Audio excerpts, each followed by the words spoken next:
Getanya dalam kehidupan dunianya sampai disibukkan oleh hal-hal yang tidak bermanfaat. Sibuk dengan hal-hal yang tidak memiliki manfaat sesudah mati. Malah oleh ulama salaf digambarkan bahawa menyia-nyiakan waktu, idha'atul wakti, termasuk min alamatil maqti. Menyia-nyiakan waktu termasuk salah satu tanda kitanya dikutuk oleh Allah Ta'ala.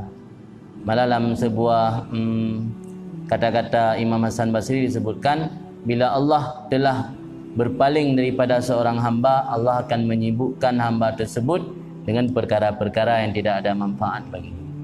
Orangnya oleh takalan kehidupan masyarakat, realita fenomena yang berkembang di kampung-kampung daya, lihat masyarakat babih wate ba hal-hal yang hana bermanfaat.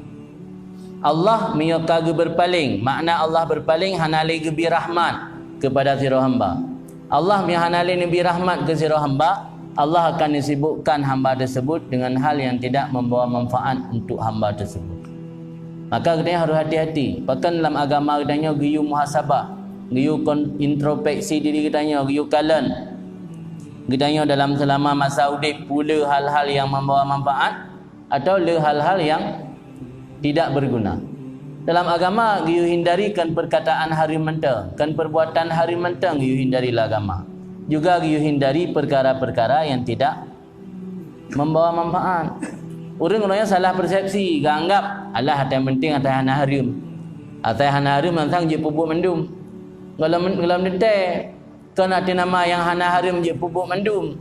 Dalam agama kan hanya but harim yang gelarang bak hamba, tapi perkara-perkara yang hana membawa manfaat juga gelarang. Dalam salah satu hadis Nabi disebutkan min husni islamil mar'i tarkuhu ma la ya'ni. Termasuk tanda bagusnya, berkualitasnya Islam seseorang, tarkuhu ma la ya'ni, meninggalkan perkara yang tidak ada kepentingan, yang tidak ada manfaat.